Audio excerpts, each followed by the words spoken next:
Hey guys, welcome to the HubSpot User Group. My name is Trav White and today I'm here with Brie Ginman. Hello. Marketing extraordinaire, to talk all things HubSpot and marketing. Before we get kicked off as well, I just wanted to sort of mention this. It's a fun time for all HubSpot users across the globe where everyone descends not on Boston this year, but they actually descend on San Francisco for the annual Inbound conference. And we're lucky enough as well with Chloe and also Cam to be flying over to San Francisco to be learning about all the new updates. But we've also, thanks to Chloe as well, managed to lock in some great interviews with a lot of the product owners and the people that make HubSpot. So we actually get a bit of a behind the scenes of the people that actually make the software. So that's going to be coming up, and the date is going to be on the screen. Clearly, I don't know the date. But also, if you've got any questions that you kind of need asked or answered, please make sure you either email them through to us at weare@nbh.co or in the comments section below, and we can get them answered for you as well. The more questions, the better. But looking forward to heading over to San Francisco with Chloe. It's not as bad as going over to Boston, which is great. So yeah, looking forward to in a couple of weeks' time. So exciting. Yeah.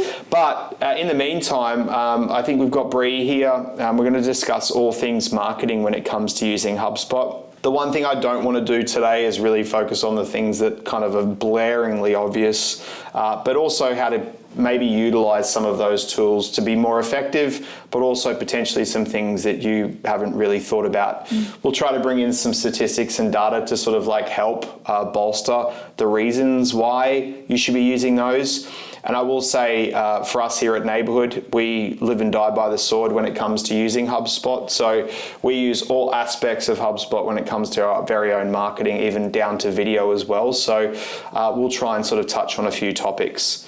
And last but not least, you managed to catch up with Hugh from Sinch as well. Yes, yeah, we had a really good chat about, I guess, the future of SMS and also just how Sinch works with HubSpot as well. So like you're saying, like we're HubSpot focused, so it's great to have like an integration that just you don't need to leave HubSpot. So yes, you will be hearing from Hugh later on today. Yeah. And there's a really big part to stick around to RCS, specifically around SMS. If you don't know what RCS is, for those in the know, it's a really big innovation when it comes to SMS, and we're finally marrying Android and Apple users together, all in one. So my sister can't keep messaging me, and it's on a completely separate, different thread, and she's messaging us individually. So we'll touch on that a little bit as well, just to give some more insight in regards to what's happening with that. One thing to note on top of Inbound this year is that we've been selected to be the official correspondents for Inbound as well. So we'll be corresponding from San Francisco. So that tied in with the interviews that we've got. We've been selected as the official correspondent. So I've never really been a correspondent before. So you can live your journalist dreams finally, for sure. I'm so far from that at school, but if there's anything that you'd like us to cover, we're all ears, but I'd also love your feedback as well.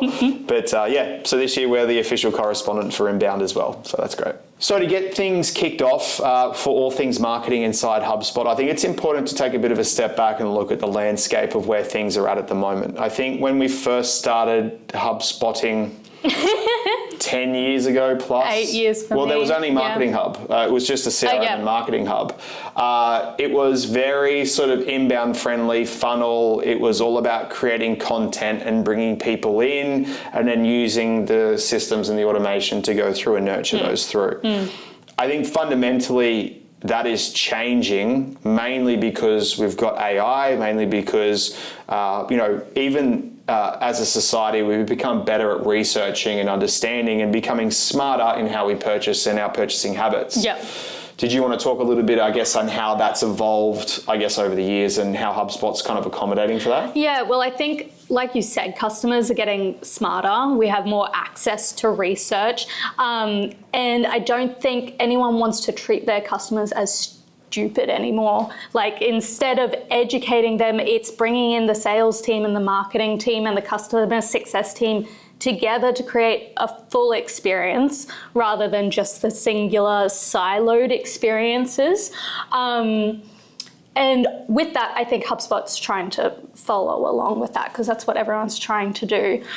So it's about more creating like a more comprehensive tool for all parts of your businesses rather than just rather than just the marketing hub. Like we said, it used to just be marketing. Now you're bringing in your sales team to flow the marketing into. And I think bringing those teams together gives you a better idea of your customer journey at the end of the day and just creates better marketing as well.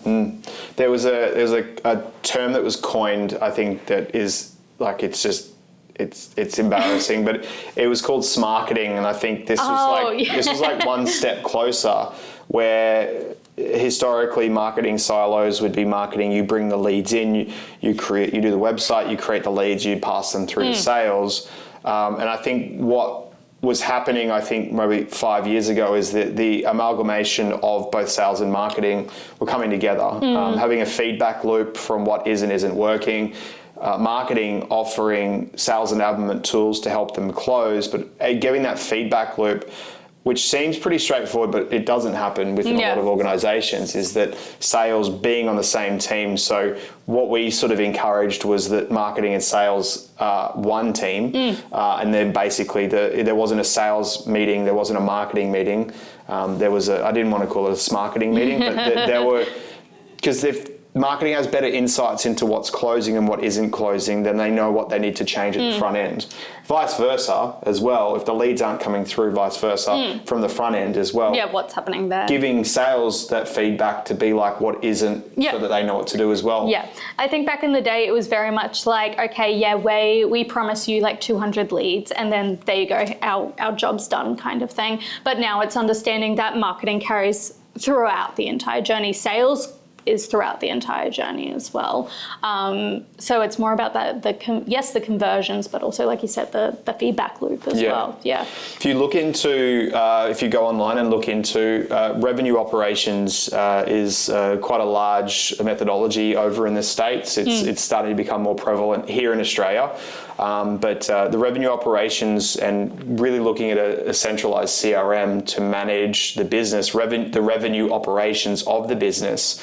We're seeing more people with the actual title of head of revenue operations to be able to manage the CRM to a point where the first touch, even to last touch, or like upsell, cross-sell. I think also with the introduction of AI and also all these new tools as well, not even just AI tool, but even just logic tools as well, creating content is becoming so much faster as well. So we need the tools in order to keep up, because I think some people are using them and some people you're going to fall behind if you're not utilizing those tools as well, which makes the feedback loop even faster, I think, as well. So everything's just speeding up, which is probably a very nice segue into talking about campaigns in HubSpot and that tool. I think, thank you so much.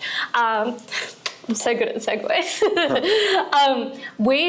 You and I talk about campaigns all the time. It's something we bring up to our customers as probably one of the most underutilized tools in Marketing Hub, in HubSpot, in my opinion at least. I think I mention it in every hug. Every hug. And I think the reason it's underutilized is because people see campaigns and think, oh, all I can use it for is a specific campaign. So example, like a fall or spring campaign or a promotional campaign. And that's just simply not the case. The way they've set it up, and actually I will note here, they have kind of changed it to the name Marketing Studio. So if you see that, we're talking about campaigns as well. If you've opted into the beta. Yeah, so just interchangeably, if you're looking for it, might be called Marketing Studio in your account.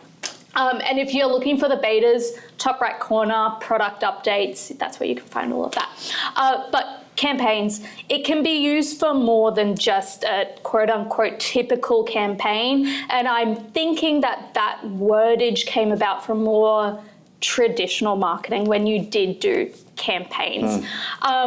I think one of my favorite uses, just to start an example with campaigns, is using them for lead nurturing. So just quickly going, beep boop, going into campaigns. I've just got it up on the screen here. Okay, so going into campaigns also might be Marketing Studio for you. When we're creating a campaign, you do have templates. I always just start it from scratch, no need for a template. So you can put campaign name, there's colors. I personally use colors to differentiate, okay, this is an email campaign, or this is like our hug campaigns, for example, so you can kind of keep it all together a little bit. Campaign owner, even the start date and stuff like that, you can put it in if you want to put all that info in, but at the end of the day, what you really need is your name and you're pretty much ready to go. Okay, so I think the main thing to note about campaigns and how it works is basically you're adding assets. Now, assets can be anything from emails, CTAs, forms, ads, workflows even. What else is there? Website pages, documents, literally any area of HubSpot. You can now do offline web pages too, so any URL. Anything basically. With that said, there is a caveat here. Once you add it in, it'll only start tracking from once you've added the asset in, so you won't get historical information within the campaign. Right. So once you've added that all in the assets tab, you get a full list of all your assets, and you can start to actually look at their performance as well. Not only that, it also can bring in ROI as well. So if you have amounts connected to these assets as well, you can start thinking, okay, these nurture emails, for example, led to this many deals, for example. So you can start to put a money onto your assets, and not just a single campaign, but like a larger marketing funnel as well. Yeah, the big part for that, and this is a big one, is that the marketing, the value that marketing brings is almost, it's hard to quantify exactly. Using the campaigns tool, we can directly see which leads, and this comes down to paid as well, which is one thing I kind of toot the horn a little bit about this, is that if a lead comes in from a specific campaign, they open up emails, they go to a specific case study on a page, they go in through a nurturing sequence, they book a time, they go through. They're all attribution trigger points that is really, really important for the marketing person to understand. But second to that as well is that if the deal then creates a deal and the deal closes, I don't know, say 50 grand or whatever it might be as well, it can actually assign that 50 grand to those specific assets. And then you could basically say that this specific campaign or the marketing activity delivered X amount of dollars, contributed to this as well. You can put in how much you're spending in paid as well. So you can at least quantify. It's great if you've got sales enterprise, because then you can actually get the exact dollar amount for the deal as it's there. If you've got sales pro, like most people, that's hidden, but it will put a dollar amount on how much marketing is attributed to that specific deal as well, based on what marketing assets that they touched on throughout that journey as well. But it also gives the marketing manager and the sales manager those sales enablement insights to understand what is working and what isn't working too. Sure. Because naturally, I think what would have happened is that, say you're the marketing manager, you would go through and you've got a nurturing sequence, you'd go into the email, you'd look at the open rates, you'd see who's there. So you're individually going to every single asset. Here, we're putting them all into one area and getting a really clear idea of what that looks like. Yeah, and I think another cool thing with these campaigns, so for example, I'm open this up, I can see some numbers here, which is great. The compare emails piece here is also really great. They'll put your emails side by side and you can compare everything. But one thing I also love to do is if you go into email analytics or landing pages or anything like that, you can actually filter everything by the campaign itself. So that's when you can start to build even better reports as well, because now you've got it all together and it's like, great, I know exactly what I'm looking at here. And I personally find that really helpful. A good example is I do a newsletter for a customer and I can get a full view of all the newsletters and how it's been improving over the last year, for example. One thing HubSpot has brought out, I think Brie mentioned, was the marketing studio aspects, and you could probably see on the screen at the moment, it's a bit of a different process, and you've got to opt in from the beta in the product updates, but you can sort of see here as well as you can put as much detail into the brief and into the prompt as you want, and all the documentation, all of the imagery, etc., and it will help create that campaign for you. It's a bit of a different layout. Everything's placed a little bit different from what people would expect or seen from a campaign. But the Marketing Studio, my recommendation is to have a play with it. You can always roll it back, go to the product updates, opt into the beta, and then basically try out this new tool. They're really leaning on Brie's intelligence on this one as well, just to sort of, I guess, be a little bit more detailed with that as well. It's different. It's this is crazy. Yeah. What is this? You can visually build out what that's going to look like. Sorry, you'll get a real life reaction to this. Can I connect the two? No. So it's kind of like putting all of the assets in one. It's like Miro, essentially. Yeah. And then you've got the things to do as well on the to-do list. So it's a bit more for the day-to-day marketer rather than just the analytical data. Yeah. So it kind of will work out pretty well. So it's obviously a work in progress, the Marketing Studio, but again, opt in and you can check it out. Yep. That's sort of tied into the new campaigns and the new future of campaigns too. So I think with email marketing, it's obviously a given. We're not going to press too much into it because if you're not using it, you should, and because it's free, you're paying for it. There's obviously a bunch of tools, obviously using the campaign tool, but the A/B split testing, the nurturing, etc. There isn't anything, like you should be sending out a newsletter every single month. That you 100% should be sending it out. It's there, it's to be used. We have got great traction from it. It's good brand exercise, but it's also a great lead generator as well. Also insights into what the business is doing. And I think with AI, like, yes, you should always read over your content and ensure that it sounds human, but there's, like I was talking about before with the speed of things, there's not really an excuse to not put that out anymore because you can create it so quickly. And once again, reiterating, please always like read over your AI content and make sure it matches your audience. But yeah, there's just no excuse anymore. Yeah. That sounds so mean. Oh my gosh. Sorry guys. Well, I think like kind of segueing a little bit is that HubSpot has kind of rolled out the new brand kit side of things. It's in the settings area. So if you go to settings, brand identity, you'll see that there's like a brand kit there. To be more in line with exactly what you need, I think it's really important to spend some time and go through this tool. You'll notice that there's some similarities to like the brand area that it used to be, but it's developed a little bit more. You'll notice that not only do we have like the brand kit area, but we also have like the brand voice terms to avoid, and that's going to lead into using Brie's AI to make sure that when we are using AI to write content specifically, it's definitely more on point with like your business, so you're not having to reread it and redo it a whole bunch of times. So remember, the more information, the better when it comes to this specific information around entering information into the brand voice. So you'll sort of see in this area, this is like ours, is that we've got our brand kit, we've got our favicons, colors, themes, and fonts. We've also got our brand voice. We've obviously, they've put a few things in there, like going through what we should avoid, what we shouldn't avoid, what's our mission, default tone, what's our personality.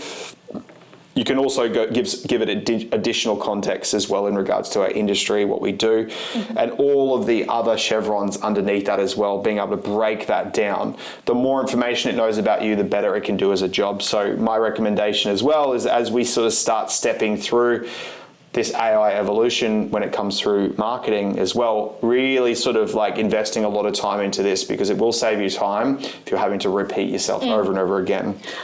I think the last thing I just want to touch on with email as well is coming back to your customers aren't stupid kind of mentality.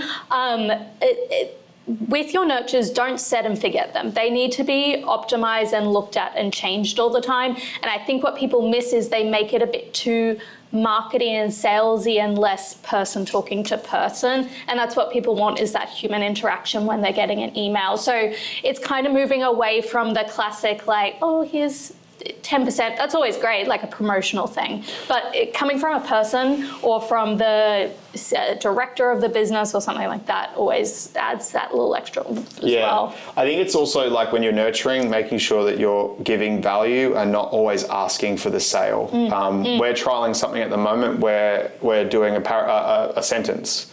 Instead of doing a full email and, header, footer, really focusing on the sequences area where we basically are sort of just trying to focus on a sentence, and in that sentence specifically saying, hey, this is some stuff that we've found, and being really short, sharp and concise. Everybody's super busy, and the thing is that if you do a stereotypical nurture sequence, hey there, I just saw you come across here. Feel free to book a time with me. Here's a blog or something I found. Yeah. The amount of times I get that and you get, and everybody gets that is the same thing every single time. So try and sort of like, it's weird because a lot of people just default to this voice or this structure. It's the same every time. The amount of emails I delete on a daily basis, and it's never personalized. I had someone asking me if I needed help with my business's HubSpot the other day. I was like, oh, I'm actually the one that helps with the HubSpot. Like, you got this all wrong kind of thing. So research. There is a really good company called Relevance.ai in Sydney that does a great job, and it uses agents to go through and actually scrape LinkedIn profiles, public information, websites, and actually crafts a lot of that for you. This is outside HubSpot, but I've got a really big eye on those guys at the moment because it reached out to me saying, hey Trav, we noticed that you run Neighborhood and you help people with HubSpot. We also noticed that you've learned how to fly. Maybe we can be your co-pilot. And like that was all done with AI. And I was like, fantastic. How did you even know that? That was pretty wild. Another good segue. Watch this. Okay, Here we go. Watch this. I think you were talking about email and people having less and less time to look at, and you need to get their attention straight away. This brings us to SMS and why SMS is so important today, especially in modern day and with all the new smartphones and stuff like that.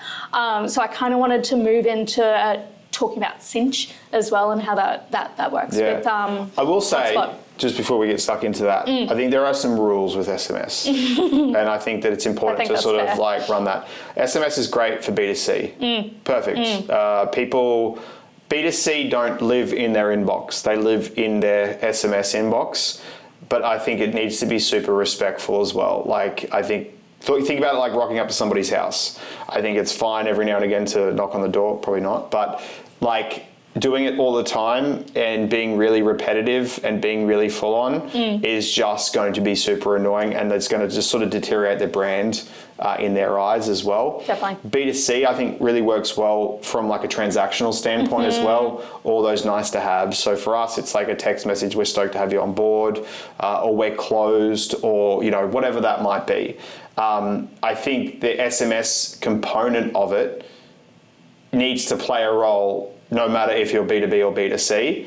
And I think with the integrations that in Australia, we don't have the HubSpot SMS side of things, but we do have platforms like Sinch that are able to integrate and then pretty much in a workflow be able to treat it as like an email based on certain activities, certain behavior, but also bring personalization into that sort of SMS to help with obviously logic branching to sort of like contextualize what comes out. I will say, I think we've got a case study on our website or something like that we ended up implementing it, I think, with the guys at AIF, mainly because the show-up rate for meetings was low.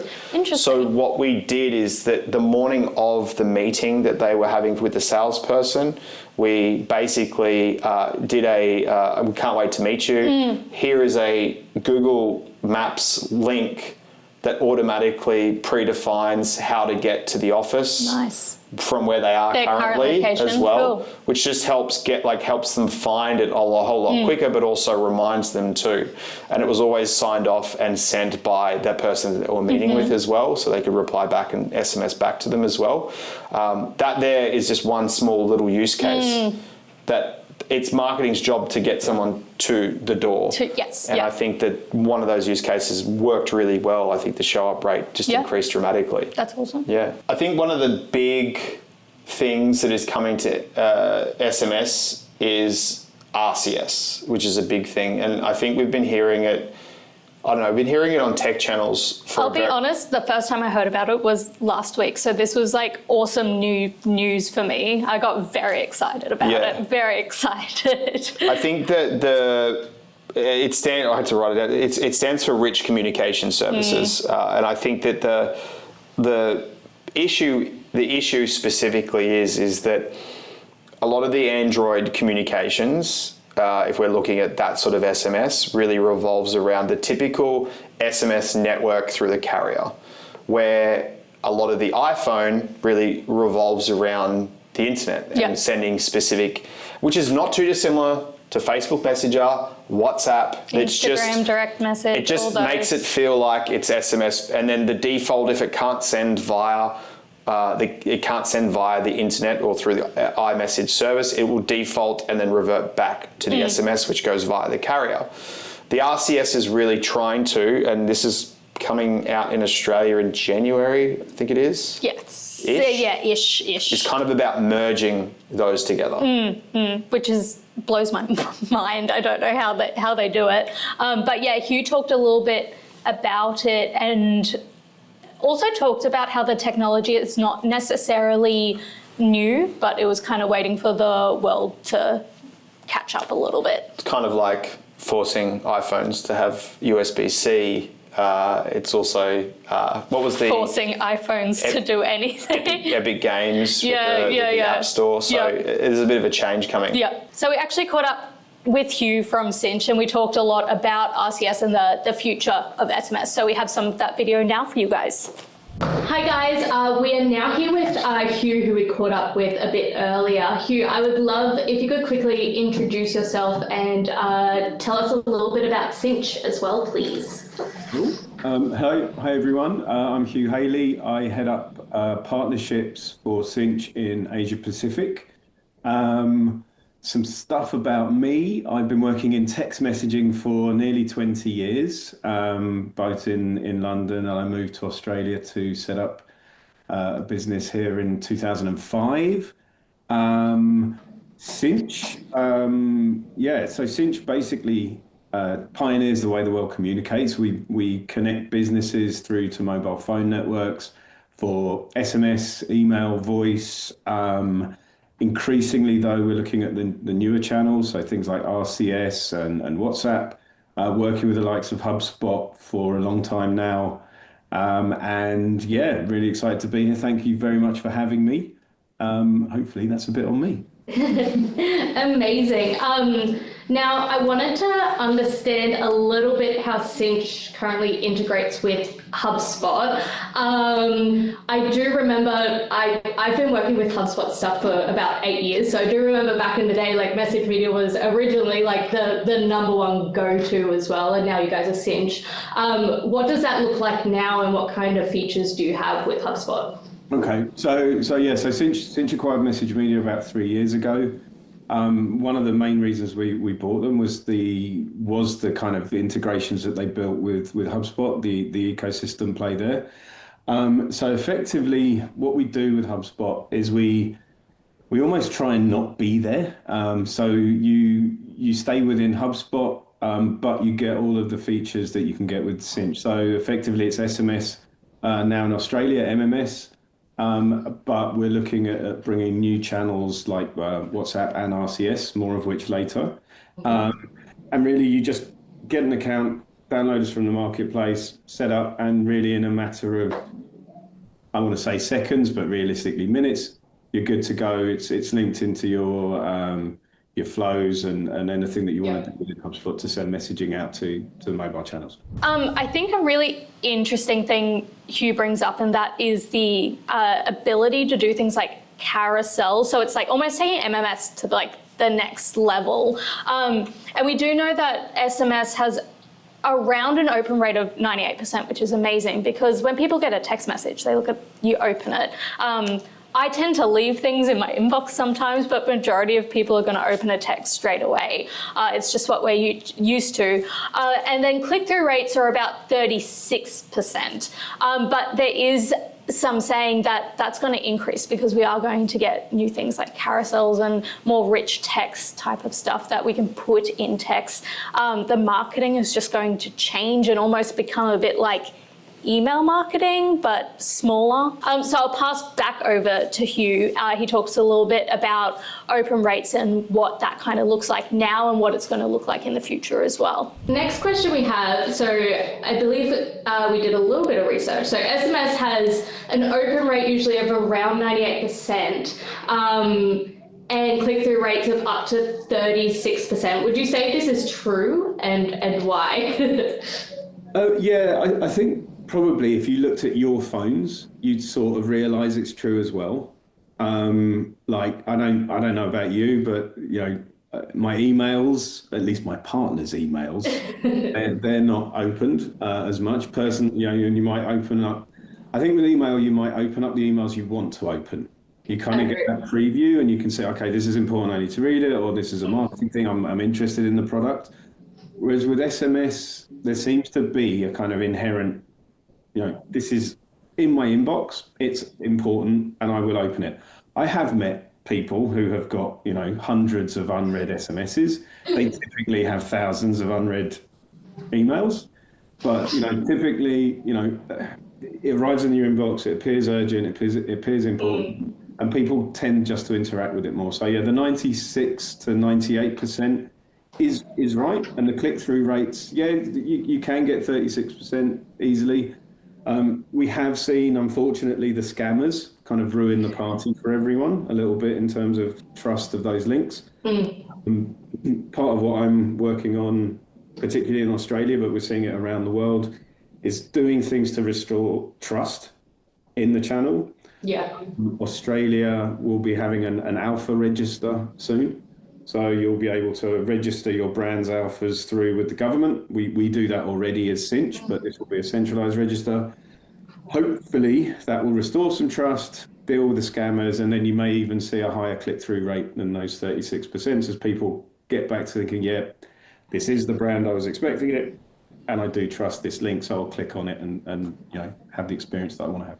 Yeah, nice. I definitely have been getting more spam and scam texts more than usual. I feel like it's definitely on the rise. So that's good to hear. We're never going to get it properly fixed. But there already been quite a lot of measures taken to limit that, but increasingly we're going to move to things that have it fixed technologically, things like RCS.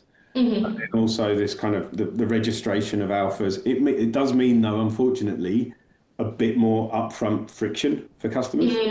So it's not just going to be, yay, click and send. Necessarily, well, you can if you want to test, but it'll be yes, click, register alpha, and then send.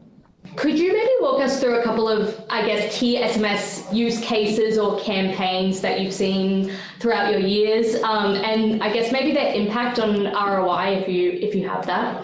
Yeah, so you could probably bundle SMS campaigns. At a high level, the main use cases are things like, marketing, then transactional, things like appointment reminders. The two-factor authentication is also a big use case. So things like, your password, your one-time password, enter there. But if you look at marketing, it's moved from what we would define as, you probably close to this, the sort of spray and pray. Yeah. Get a load of numbers, send it out, and hope something comes back. Cross your fingers. With not a lot of personalisation, not a lot of kind of thought almost behind it. Now increasingly what we're seeing is things where it's part of a coordinated campaign. You might see an email outreach first, you then might send an SMS follow-up, those sort of things, and also really personalised elements. Calling out, as long as you have that personal information legitimately. If you surprise me with some personal information that I don't think you should have, that gets super weird and I'm going to unsubscribe. Yeah. If it's personalised information that you have as a course of doing the business and you've gathered as a course of doing the business, great, use it. And kind of, Shangri-La is the right message at the right time on the right channel. Whether we can get there or not is every marketer's challenge. But, increasingly, with, I'm going to say AI for the first time. Well done, AI. Everybody has to drink. Let me, one sec. With AI, with the tools, particularly with HubSpot, getting that really mapped out and getting the right messages sent out at the right time is becoming more and more likely. And so, personalisation at scale. The other thing that we're sort of seeing is the beginning of a conversational use case. SMS has always been two-way. Always been able to send back and forth, but I kind of would define it as 1.5 way, because it would be stop, start, yes, no. It's not, you didn't really have the technology to listen at scale. But increasingly now with the sort of the rise of the chatbots, those kind of things where people are, the technology exists to understand open text, then you're going to start seeing, more conversational use cases. We're already seeing it in some markets where you could actually broadcast out with an SMS, have a conversation, determine whether it's in stock, determine, link various back-end systems, and deliver a true kind of end-to-end sort of experience. Wow. So that's kind of where we're going with the business. I mean, ROI, they can vary. It's a pretty open thing. We have seen things like 120% ROI in some cases. I've seen as much as 1,000 in some use cases, but that really also depends on what you're selling. If you're selling a high value item, the ROI on these things can be significant. But you could sort of look at, I think Vino Mofo is one of our shared customers. They did 120%, but it's not just necessarily ROI. It can do things like reduce churn, increase basket sizes, all of those other sort of things, and just CSAT scores. Yeah.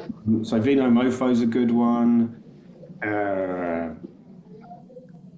Peanut Street Noodles. I don't know if you've heard of it. No, but it sounds amazing. There you go. They increased with HubSpot and Sinch.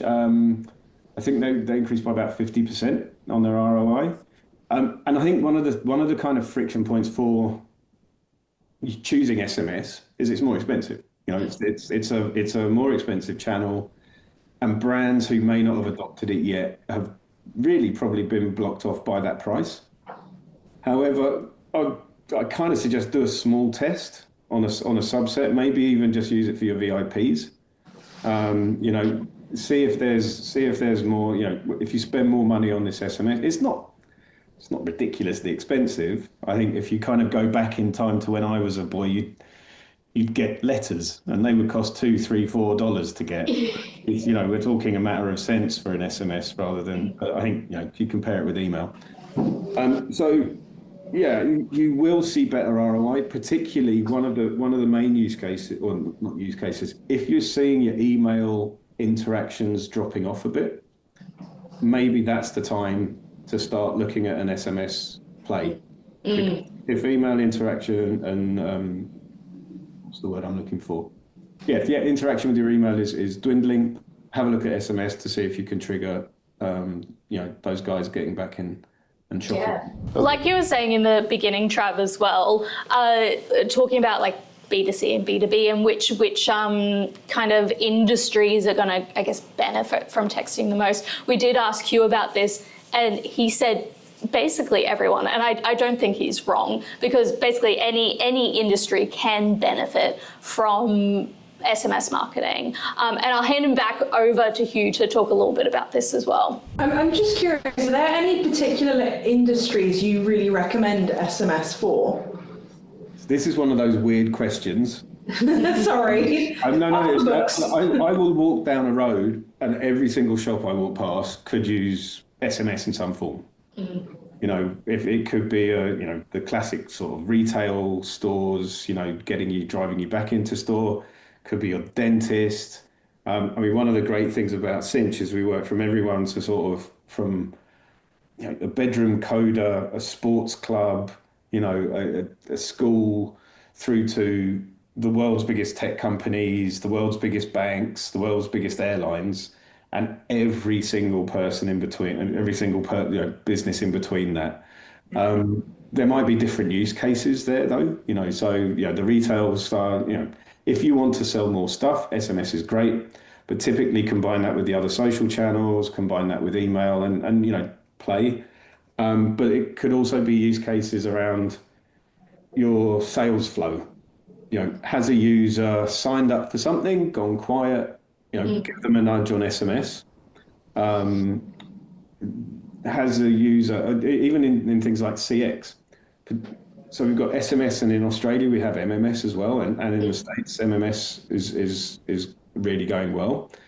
one of my favorite kind of use cases is, when you buy something online, you sort of feel like you bought yourself a present and you can't wait for Christmas. Yes. And you want to know. So little things like, it's coming today.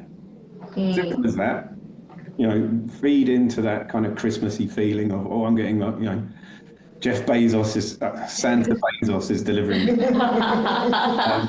So true. But and it could, even with MMS, you could then add an image of it. Yeah. And the sort of change from SMS being quite it's great, it's really impactful, but it's not the sexiest technology in the world. It's 160 characters, it can be quite limited. The move away from that limitation of those 160 characters through to something that you can do in MMS, you can have an image of, think about an abandoned cart.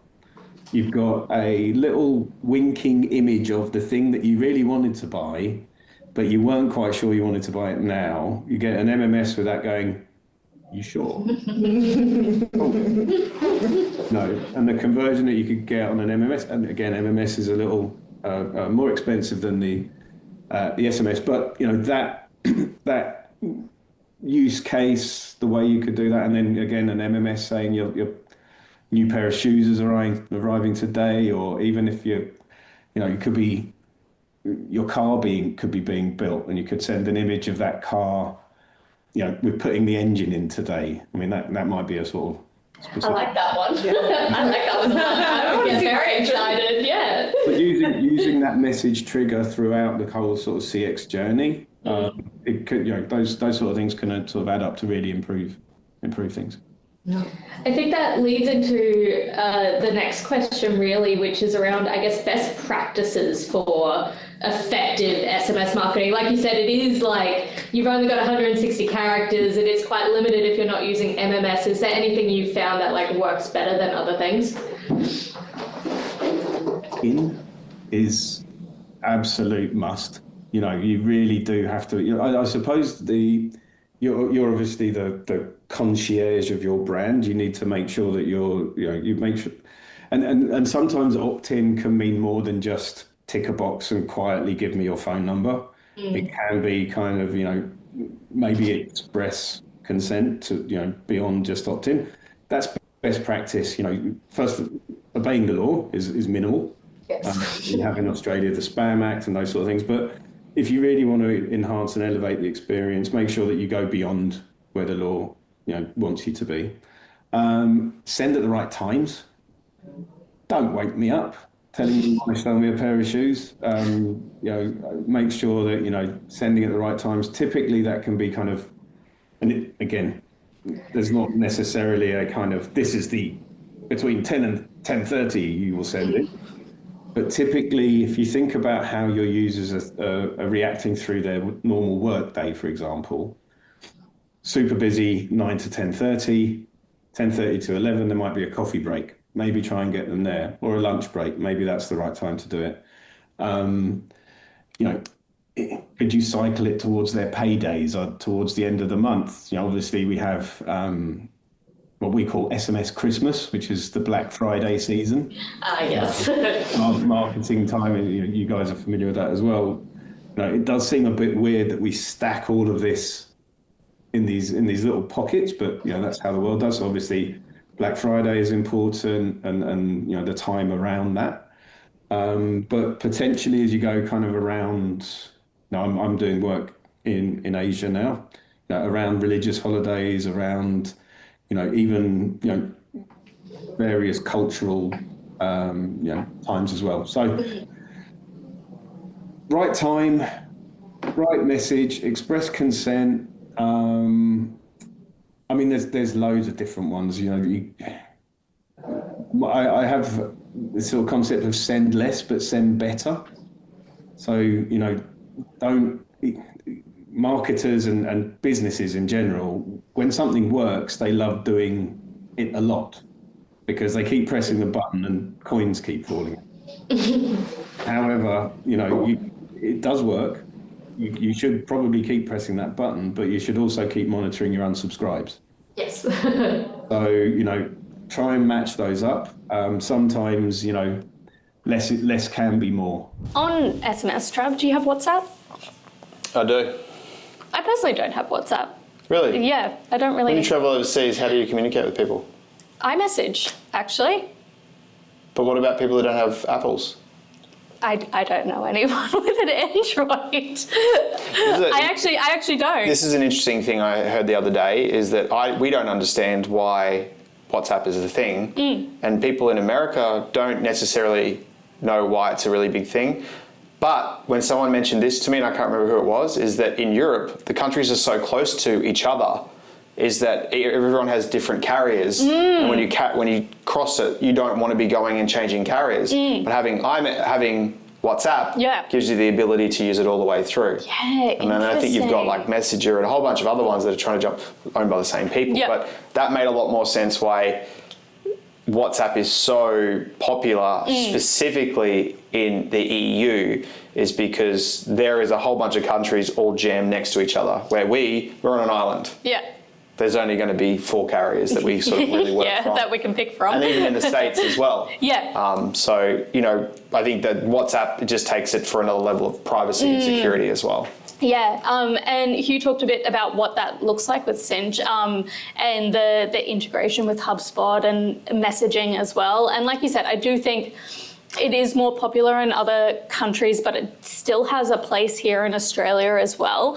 So I'm going to hand it back over to him to talk a little bit about what that's going to look like with Sinch and WhatsApp as well. I'd love to talk a bit more about WhatsApp and how you guys are moving towards that, and what that looks like. So we've moved already. Yeah. It's actually, so the likelihood there are 2, depending on regions, but primarily globally, that we think there are going to be 2 dominant messaging platforms of the future. One is WhatsApp and one is going to be RCS. Both of them have their merits. Both of them are, will do slightly different things, but with the same kind of features. Someone described what's happening, particularly with RCS, but it kind of applies to WhatsApp as well, is it's almost like the moment that TV went from black and white to color. Interesting. Messaging is going from black and white, 160 characters, great open rates, all of those kind of things that you're expecting, through to color TV. So you are going to get rich messaging, which means more than just maybe pictures and small file sizes. You're going to get full rich media, clickable carousels. This is happening at the same time as obviously the AI revolution. So the acceleration of chatbot means that whole kind of conversation interaction is going to happen. Again, they're going to be within HubSpot. We'll be able to bring that in natively. So WhatsApp is great because you can reach certain markets that you probably couldn't reach easily via mobile. 2 billion users globally. You could effectively put a single agent and open your business up to those 2 billion. They still need to discover you, obviously. RCS is going to be where it's going to be in your existing messaging inbox. So it will sit alongside where the SMSs arrive. It will be driven by the carriers and Apple and Google. So that means that I think WhatsApp, probably you'll see retail kind of use cases. However, probably more banking and still retail use cases in RCS, definitely. Really excited to work with HubSpot and you guys. I think we're now an essential app. That happened this year, which is exciting. We're thrilled. We work really well in Australia and New Zealand and the States. We're looking at opening more markets, and we can work with you basically anywhere. Yeah. Any questions that you've got, after this, I'm Hugh Haley. You can find me on LinkedIn if you want to chat. But look, thanks so much for the time. Hope you have a wonderful hug. We shall. Thank you. One thing to note as well, you can connect your WhatsApp business account with your HubSpot too, and it'd just be an extra channel inside your inbox as you go through. But if you want some more information, there's some more information in the description below. For our last little topic, coming back to I think what we've been talking a lot about this session, and honestly it was kind of unplanned, is just like the speed of everything. It's just getting faster and faster. And something really cool that I think HubSpot has brought out is the content remix tool, and we've been going on about this tool for a little while now. I'll just get it up on my screen here so you guys can have a look.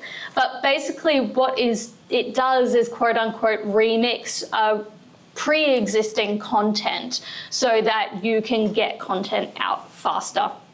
And this can be used in conjunction with, for example, the blog AI tools that will help you write your blog faster. It can be put into here, and then you can, in seconds, create multiple social media posts, ads, even landing pages, I believe, as well. So it's a very, very powerful tool. So just walking you guys, I guess, through it super quickly. This is what it looks like. Once I've actually built out a remix template, you can actually save it as well. So you can just kind of replace the blog and get the same thing every single time. But for example, if we choose a blog that we want to start with,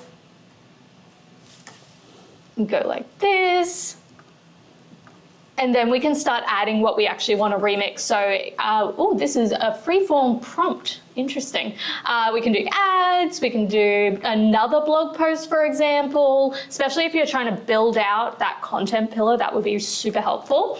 Landing pages, emails, podcasts, SMS is currently closed for me. I assume that's because it's US, maybe. It's only available in the US. Socials and website pages as well. So you can also add in additional instructions. I highly recommend doing this, especially if you need to add a specific CTA at the end of a social media post, for example. And once you click generate, it's just going to do that for you, and then it's done. You do have to click in review and then like add it to the area, but the amount of time it saves. Yeah, definitely for social posts, that's a good one. You, again, go back to the brand identity area. You really need to sort of like lean on that, because it's just porridge is going to flow out if you don't do anything there. It's like a big part. And spend a lot of time there. You used to be able to like do 10 to 15 pieces. Now I think it's limited to 6, which is fine, because then you just go 6 by 6 by 6 or whatever you want to do. Bring down the tree. I will say, just remember quality over quantity. That's the big part. I think it's the good thing with this is it can get you started thinking about ideas. I think that if you just sort of spin it up and then all push it out, I think we all know that it's just going to be that content that you scroll past that you never engage with. Whether it creates imagery or you use imagery that's really, you're just going to scroll past it and not engage with it. Yeah. So I definitely think that it's, someone sort of said AI is not really going to take over our jobs, but it's just going to make us do a larger volume of work. It's really, for me, I think what I get stuck on is just getting started. And I think this will get that sort of ball rolling when it comes to like what to create and when. So don't be that guy, but at the same time, you're paying for these tools, so utilize them. And that's underneath the content, tool. It is. I know that some might have it, some might not, but this is definitely living in that content hub. And that's why you can get CMS hub, but content hub. You can get the Marketing Plus like bundle that will allow you to get those tools as well. If you don't have Content Hub and you kind of wanted to sort of like, I guess, check it out, you can reach out to us at nbh.co. I think they've got a bit of a deal anyway, like to upgrade just only for a couple $100 or rather than sort of the list price. But you can reach out to us if you want to ungate that content and have a bit of a play around too. Yeah. So that wraps up today, just a really broad overview of, guess, some of the tools that can be used. We obviously sprinkled some AI in there and then sort of really heavily looked at SMS, but also the campaigns tool too. So if there's other things that you kind of want to find out more about or you want to sort of explore more, we're always here to have a conversation offline. So reach out to us in the description comments below, or we are at nbh.co, and we can definitely help you guys out. The next Hug is going to be a big one for us as well. More so, we've got to fly to halfway around the world to be able to shoot a lot of the content. We're very lucky to have Chloe come with us this year, so and also Cam. So that I expect the content is going to be significantly better than it was last year. Not that it was bad last year, but I think definitely more digestible pieces so that you can really truly understand how to be utilising the platform there. So we hope to be your eyes over there. So we're going to shoot as much as we can and shoot it across to you guys. But the date for that is going to be Thursday, the 11th of September at 10 a.m. You can click on, there should be something maybe in the corner that you can click on to be able to register. If you can't make it, that's completely fine. We'll send you the recording as well. But I hope to have a number of different interviews with people that work at HubSpot and also people that surround themselves around HubSpot, but also get more insights in regards to how you could be using it better. So looking forward to it. I have been to San Francisco twice, but I think it was more as layovers or for the night. So looking forward to sort of... Nice and hilly. Yes. I've been there once. I was like 4, so I couldn't tell you. Nice, nice. But yeah, looking forward to that one. I know it's a big event. It's a big event for us, but also for HubSpot. So looking forward to bringing all of the info your way as soon as we can. So yeah, it's the Thursday, the 11th of September at 10 a.m.